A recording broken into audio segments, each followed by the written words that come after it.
آخر میں ایک بات عرض کر دوں آپ کے علم میں، یہ کرکٹ والے جو امریکہ سے ہار گئے اور انڈیا سے ہار گئے، اور ان میں سے ایک ایک کو لاکھوں روپیہ 30 لاکھ 40 لاکھ 45 لاکھ روپیہ ان کو تنخواہ دی جاتی ہے۔ یہ کہاں سے دی جاتی ہے؟ کیا یہ کھیل اتنا ضروری ہے کہ سرکاری خزانے سے، مسلمانوں کے خزانے سے ان کو اتنی تنخواہ دی جائے؟ وہ ہار گئے۔ ایک تو یہ تنخواہ جو لیتے ہیں یہ حرام ہے۔ کس چیز کی تنخواہ لیتے ہیں؟ اس کھیل سے مسلمانوں کو کیا فائدہ ہوگا؟ اس کھیل سے ملک کو کیا ترقی حاصل ہوگی؟ کوئی فائدہ نہیں ہے۔ حرام کی تنخواہ لیتے ہیں، اور پھر انہوں نے ہارنا ہی تھا، یہ جیت نہیں سکتے تھے۔ کیوں؟ اس لیے کہ ان کھلاڑیوں نے یہود سے کروڑوں روپیہ وصول کر کے یہود کا، پیپسی کا لوگو اپنے شرٹ اور اپنے پیٹ پر لگایا۔ یہ کروڑوں روپیہ ان سے لیے ہوں گے۔ ان کو شرم نہیں آتی؟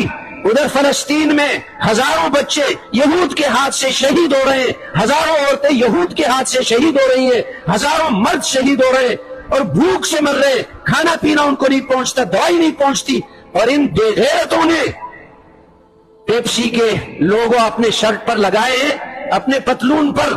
یہ یہود سے کروڑوں روپے لیے ہوں گے۔ اور پھر ہمارے مسلمان بھی عجیب ہیں، جب کھیل میں ہار گئے وہ کرکٹ والے، تو مسلمانوں پر تو ایسی مصیبت ٹوٹ پڑی جیسے ماں مر گئی ہو ان کی، اتنا غم۔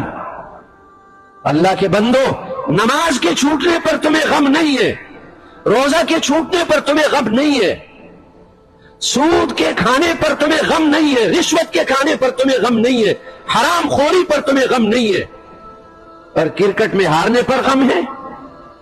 ذرا ان مسلمانوں کو بھی غیرت آنی چاہیے۔ اور میں قسم سے کہتا ہوں، اگر پورے پاکستان والوں کو نمازوں کے چھوٹنے پر اتنا غم ہو جائے کہ جو اس کرکٹ کے ہارنے پر جو غم ہوا اس کا 100واں حصہ غم بھی اگر ہو جائے، تو مسلمان ترقی کر لیں گے، ملک کامیاب ہو جائے گا۔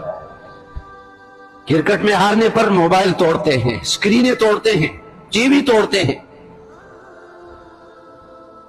ذرا مسلمانوں کو بھی ہوش سے کام لینا چاہیے۔